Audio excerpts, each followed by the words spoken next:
I don't see a live there. Hi. Yeah, I'm, I'm waiting for it goes live on the page also. Okay. Yeah. It's live already. So someone is already coming. Okay. 4 people coming. Okay. Hi, So I'm everyone. got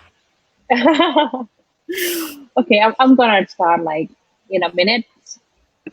So when the audience reach to 10, I'm going to start There's a live bit now. delay, I see. Yeah, have a seat, Start everyone. now. Yeah. So yeah. So okay, 1 minute already. So I'm going to start this session. Are you ready? Yeah. Okay. So welcome everyone to our first live sharing sessions under a very interesting topic. And the topic today is um, grand cycling tour from Berlin to Hong Kong by solo queer travelers. So we are with Kalai, who is the queer traveler. And first of all, let me introduce myself. First, my name is Sandy. I am a founder of the Alumni Marketplace in Bangkok, which is the biggest one. Okay, and today I'm gonna serving you as an MC today. So, first of all, let me introduce you about our platform, this LGBTQ plus Asia.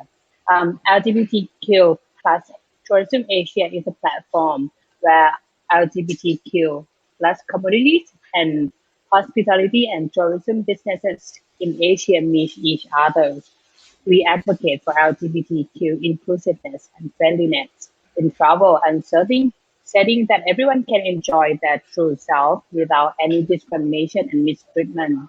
Please follow our upcoming activities, which is coming more, and reports on the Facebook page, Facebook group, Instagram, and LinkedIn also by typing LGBTQ Tourism Asia. For now, please help us sharing our live streaming now, right now. Please help to share to get more wider audience. So now it's time to invite our guest speaker. Today we have Kalai with us. Their personal pronouns, I say them. They are Chinese medical practitioner based in Hong Kong. May I ask you briefly to introduce yourself, Kalai? Hi, nice to meet you, Sandy. Thank you. Yeah, I'm nice to Galai. meet you. My name is Galai, and I'm a non-binary person.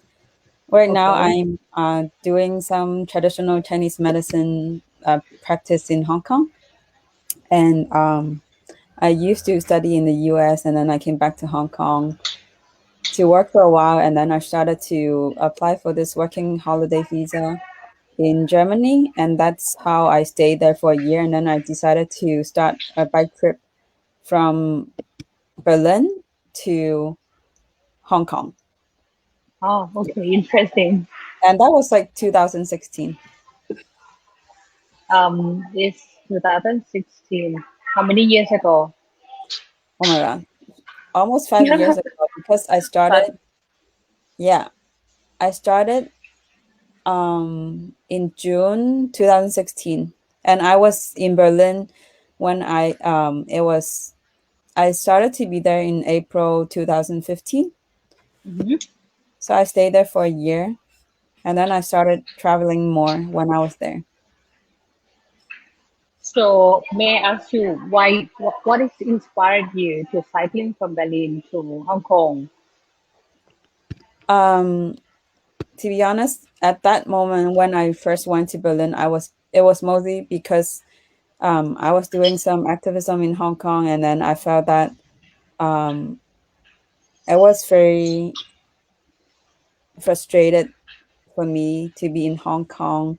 And I think maybe many people can also relate to this feeling according to the world right now. And that's why I left my hometown to go to Berlin. And then that was just a moment I just felt, okay, I don't know where I want to be in the future. So I want to explore to see where I can be in the world. And then I was also very concerned with the environment, like environmental justice at that time. So I was like, oh, I want to travel by bike. And that's how I started to have this concept in my mind because I thought it was very doable. I got it. I got the feeling. Yeah. So can you like describe more what's the feeling while you're traveling, like solo? What how, like how many feelings happen to your life at that time? Is that getting better? Like with everything that you confused. Oh wait, hold on. Let me tell more about the trip where like Ah, um sure. yes. And then I'll talk about a little bit about the feelings. Okay. Um So yeah, go ahead. so so I started so there's a map here and then I started from Berlin, right? And then it lasted for about 4 months and in the middle I also like I was just taking my own pace and then there were some parts that I took my bike onto a train. So it was not like solely a bike trip. So I took a train as well. And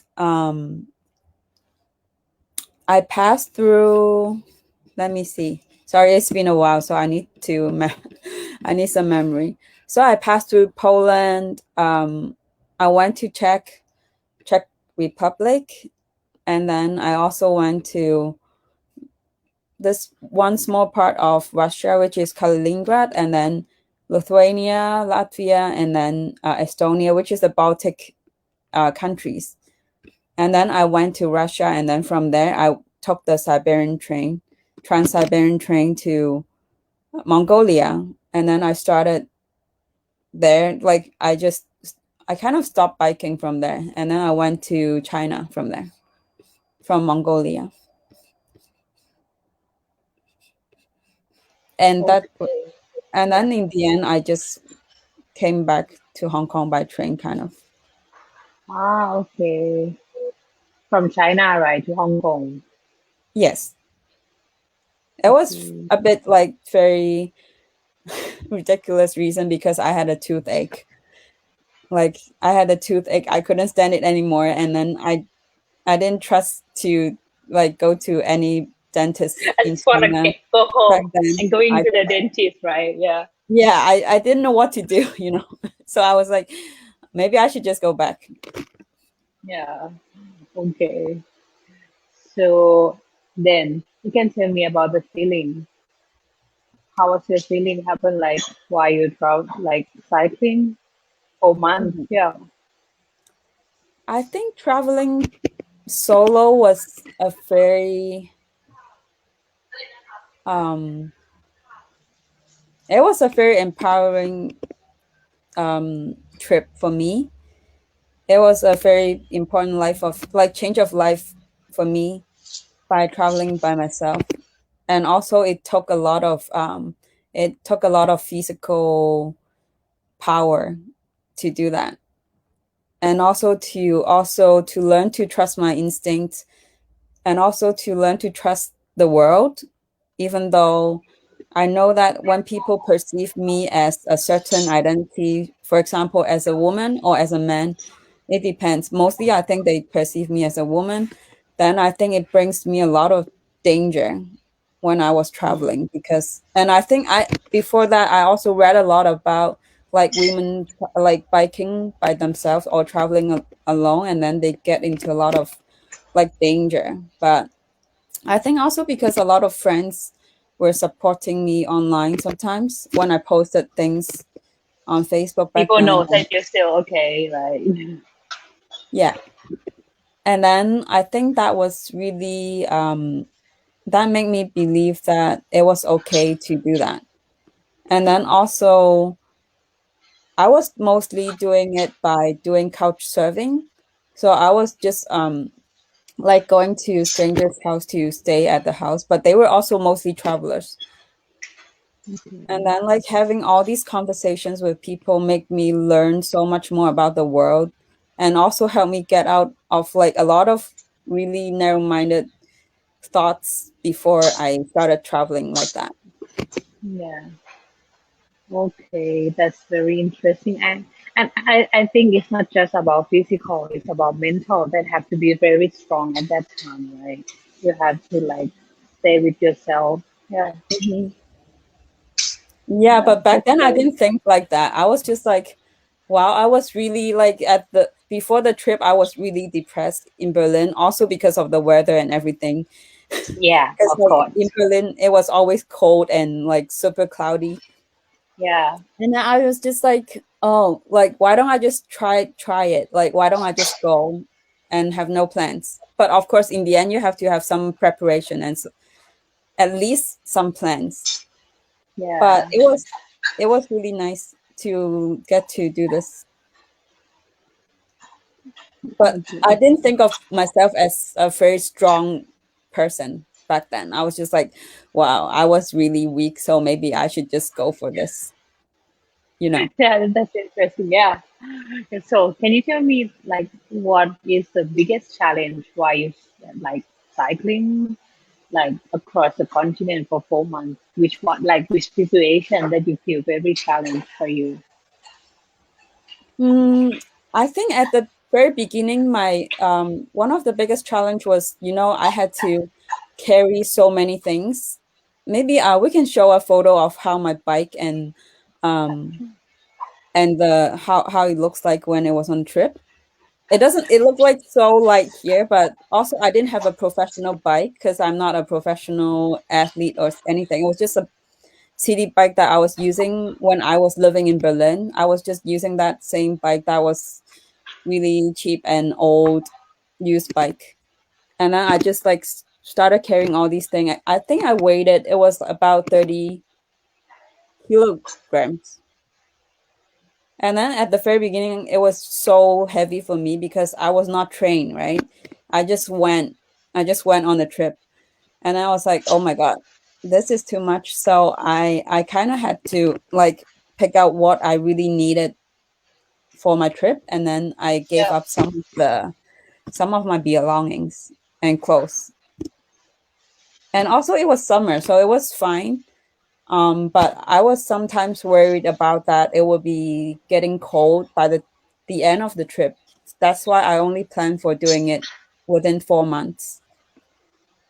Yeah. So you cycling during which month again? June I to started in June and then it ended in October. okay. So the weather, like when you change the continents, the weather is changing a lot or not? Actually, it was nice. It was nice in I don't know.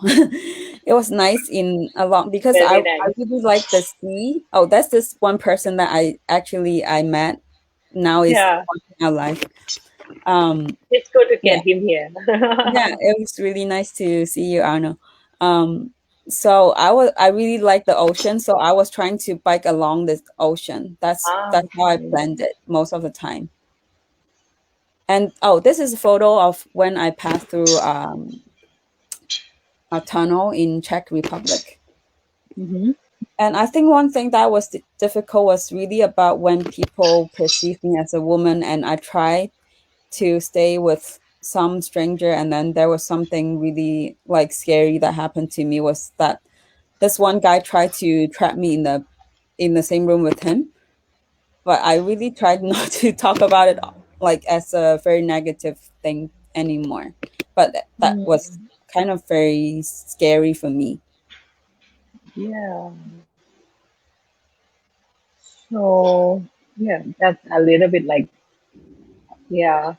So so when you see when you like you face the difficult situation, how did you cope with that? Like okay, that situation again. What else? Do you have another difficult Mhm. situation? Can you share? Um, so at when I met that person, it was when I was first traveling. So I started in Berlin and it was still in Germany. So I was like maybe 60 kilometers outside Berlin. And then Only 50 kilometers. Yeah. and then I didn't find a place to stay because like 2 nights before, I was just using my tent. I was just like staying in somewhere wild on the way. I was just thinking maybe I could just do that. But that night, I think I had my period and I was really tired, so I really wanted to have a like stable place to stay. And then it was getting late, and then I was at the gas station and I was asking around if there were places that I could stay. And then um this guy who has a daughter, like his daughter was like maybe 4 or 5 years old, and then like it just like spoke to me that it was fine to like maybe like trust him. Like he was saying like he can offer me like like to stay at his place for a night. So I was just like, okay, let's just go see, like, cause it's also still not late yet. And then I went to his Yeah. place, and then he has a family, he has a wife, and then he has like 5 kids. So I thought it was gonna be safe, but of course, in the end, he was like really pushing me to like stay in his room with his wife, which is super weird. Okay. Yeah, and then sometimes because I was never trained as a kid to like always say no or to protect myself in those situations. So I was like, okay, but in the end I knew I really had to go. So I asked, like, also it was shit that I didn't have internet.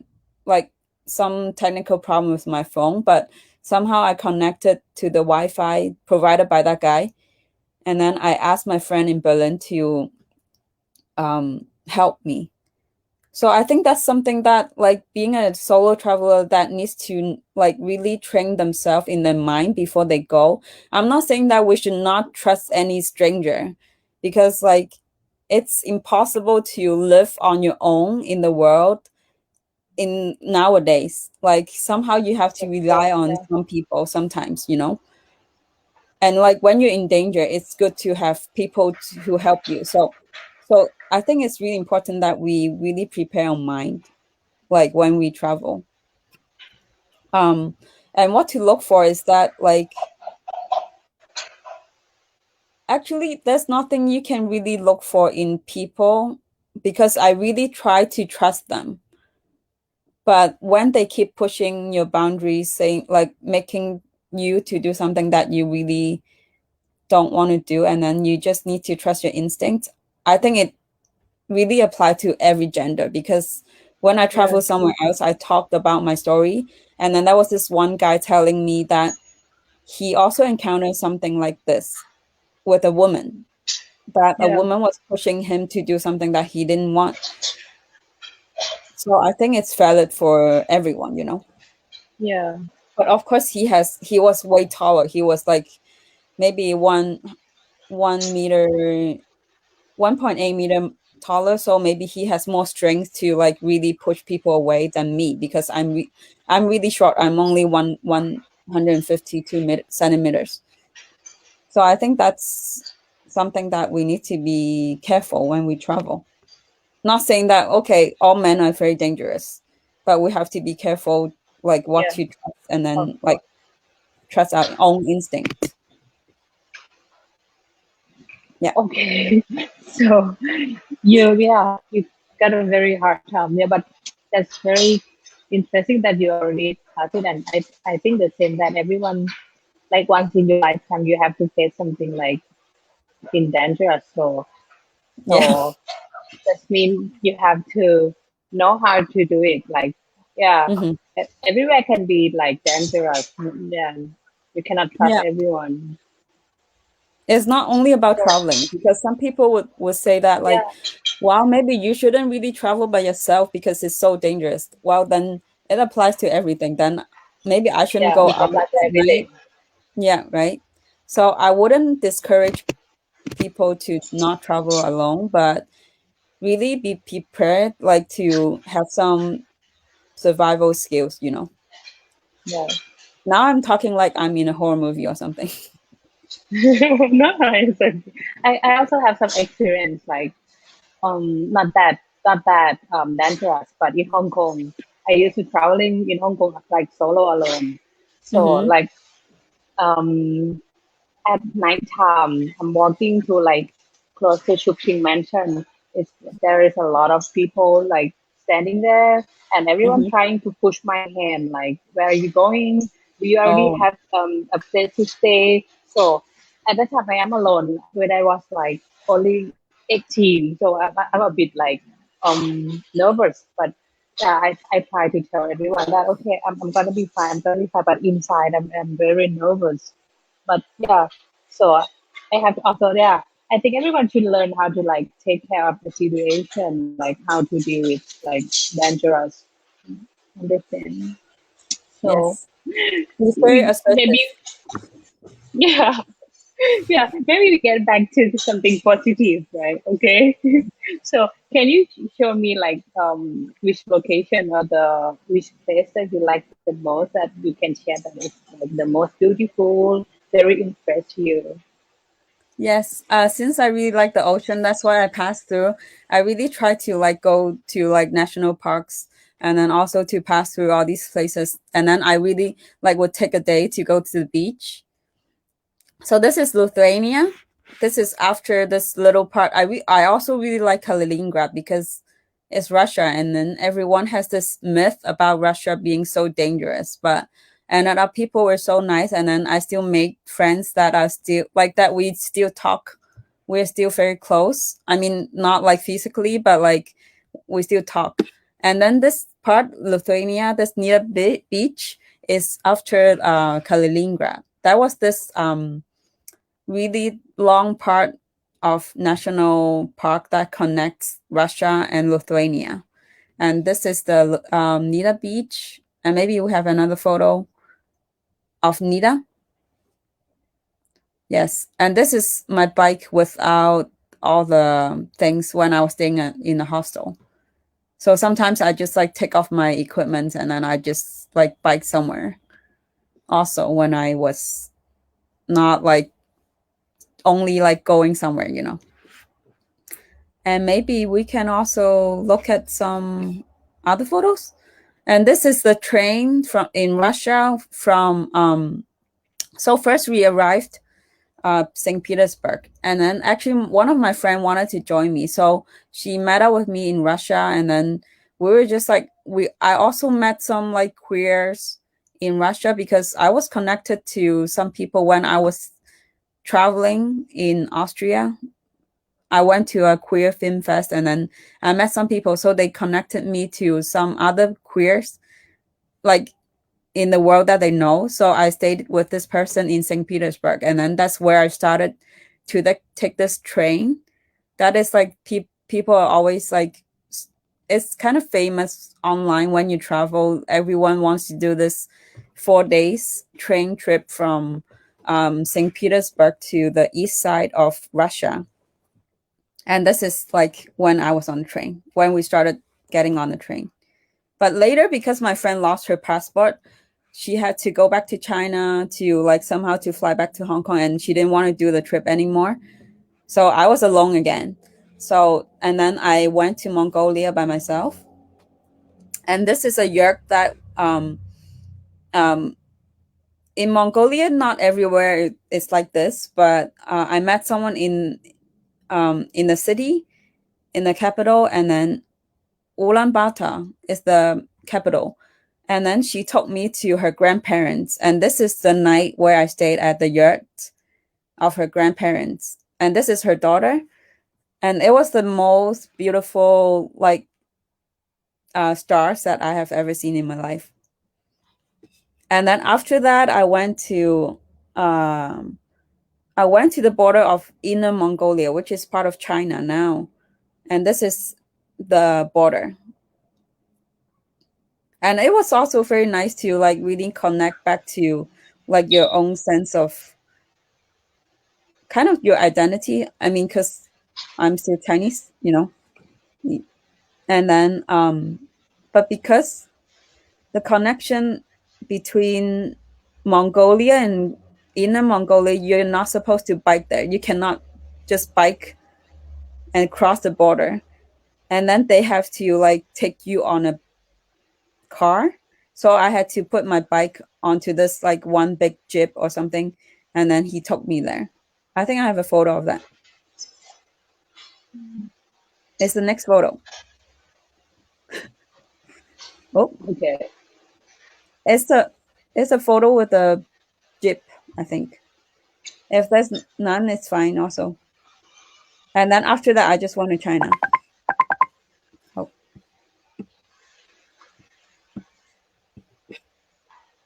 oh, okay. Um, Okay. I guess there's no more photos that I prepare. Sorry, everyone. Okay. Okay. That's fine. Okay. That's almost our time is out. So last question from me. So can you give us some tips for like LGBTQ plus or other people who want to do cycling solo?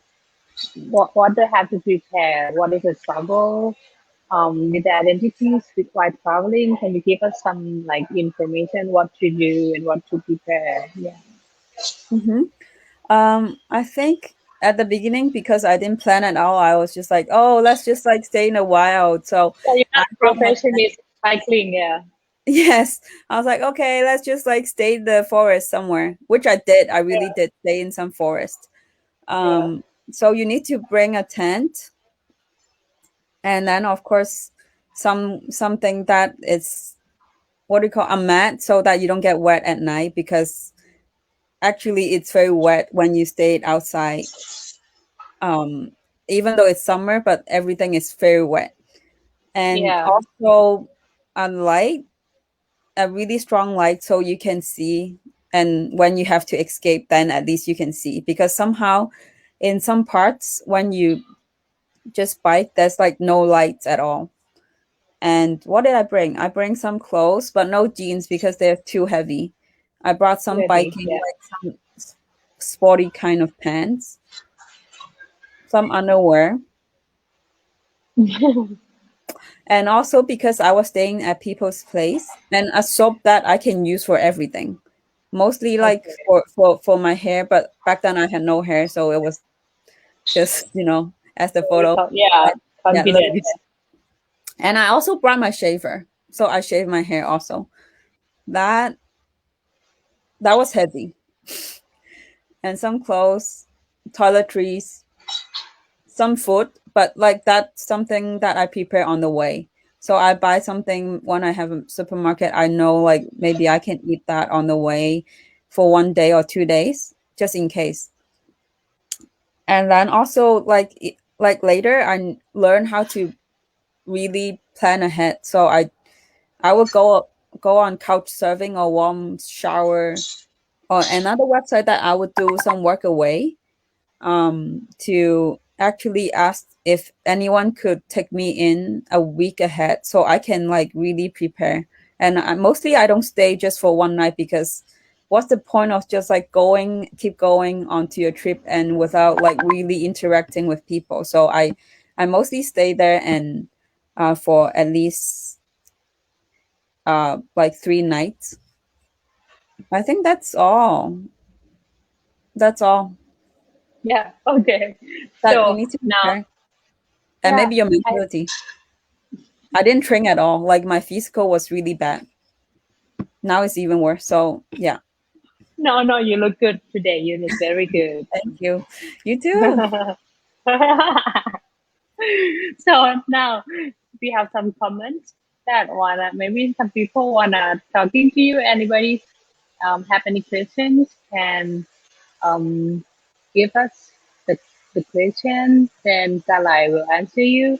For now, we have one question from Valerie. We already saw it on Yes, I that I see comment. that. Okay. Yeah, Should I read it out? yeah, sure. Okay. So Valerie asked if before I started my journey, if I plan some early exits in case something went wrong. That was what I didn't plan. That's why I met that guy and I was like, oh my god. But after that, now I think back, I also didn't, because I really just went with my own pace. I wouldn't push myself to go beyond my own physical capacity. So if I felt that I couldn't do anything, then I would just stop and rest for the day. So I think anywhere could be your exit. but maybe you really have to look at the map to see like the distance between two places, and then to see if there's some place that, for example, for a lot of times I was camping, so I would actually look for some campsites. And also with Arno, I went to this beach, and then I met this I met this person from Latvia, and then we both just like stayed by the beach with our tents, and it was like super rainy, but our tents were really strong, so it was fine. So there were no like safe exits, but then sometimes I really look for some campsites that have like showering facilities, because after a day of biking it's really nice to have a shower. Did you have doubts about the venture together, or were you determined to push through? No, as I said, I didn't push myself, but I think I had to still keep going. But when I didn't push myself, I just go on a train. That's how I like, maybe that's, does that answer your question? Okay. Okay. The And next question. the next question, Bart asked if Yeah, it's okay, Seth. if it's Yeah. safe to cycle in Russia, traffic wise. Because I only did it in Kaliningrad, so Kaliningrad is also a very like, it's a city, so it's just like biking on the, what do you call, on the road. Yeah, on the But road. I don't remember they have bike path. But when you go into the national park, yeah, it was, for me, I think it was kind of risky, because I was basically biking along the road, and then sometimes there were just like these huge trucks that would pass you by, and then you feel like you really feel the wind next to you, like, like you feel the shock. But I think it was fine. Just make yourself known to people that you're biking. So, and always wear a helmet, which I didn't always, but I promote that we should always wear a helmet when you bike. Okay, and So then the next it question. relate to other question, that is, what do you think when you have to like going somewhere that they communicate with different people, different language, like non-English speakers, especially in Russia, of course. Yeah. Mhm. Oh, that's a good question. Yeah. I, actually, I before I go to anywhere, I would have a list. I have some notebooks that I also brought. Have a list of things that I want to say. For example, to ask for directions, to say thank Where you. to I go? don't know. Okay.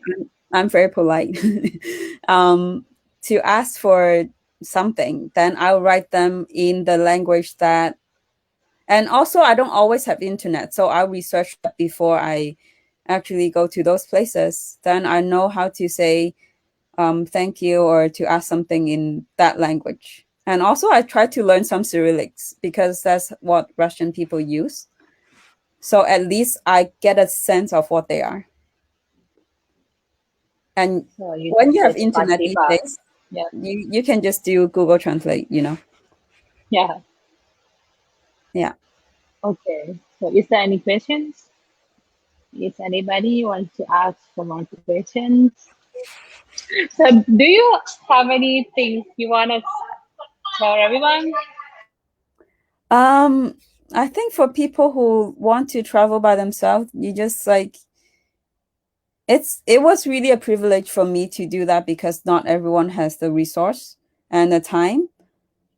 But also, I think when maybe I was in a very desperate mentality, I was thinking, if there's no other choice in my life where I could really stay, then like, why don't I just go? So I think that's like something maybe people can really just jump out of their comfort zone if they can. But I was also very privileged. I have to tell people that I'm very grateful that I have a job that allows me to just travel like that. Because sometimes I stop somewhere to also work on my job. which is also not very highly paid, but at least you have a job, to support your expenses. Yeah. So now, like everyone, I think we can start planning what to do after everything is over, like the COVID is over. So right now we can like I also mostly of the time I am solo traveler also. Mm. But yeah, I miss traveling a lot right now because I cannot get out of even the city right now. Yeah. Um, So yeah. And the first place where I should go is to Hong Kong to meet you. Yeah. okay, thank you. Hong Kong, You welcome. can treat me some meal. Yeah. So I Wanna was eat thinking dim to go to sum Thailand. already. So maybe you are going to Thailand, I'm going to Hong Kong, then we cannot meet. Yeah, we Okay, so can. I Oh think, wait, just yeah, one. Oh, other thank comments? you. Thank you for coming. Yeah. So I think right now, so the time is it's come to the end. So thank you everyone for coming to our like very first session. Like I'm a little bit excited. Sorry if something went wrong. Mm-hmm. So again, please follow LGBTQ Tourism Asia for upcoming more activities. So that will be a record for this session also. And please stay tuned for upcoming activities. Right now, I don't think anybody didn't That's have a any good. questions right now. Oh, That's a okay. good. Hi, Last Valerie. question. Last You're question. welcome back. Um, I How many kilometers did you bike? sometimes I think at the beginning I did 60, sometimes 90, and sometimes 100. It depends on my mood. I'm really random. I'm not like Oh, very like rigid with my own plan, like not pushing myself through at all. I'm very lazy. okay. Okay. Thank you very much, Kalai, for today. So it's quite late for you in Hong Kong town. So hope to see you like yeah next time, not in Thank here. you, everyone. Thank Yeah. you, Thank you Sandy. everyone for joining us. Thank you. Good night. Good night. Good night.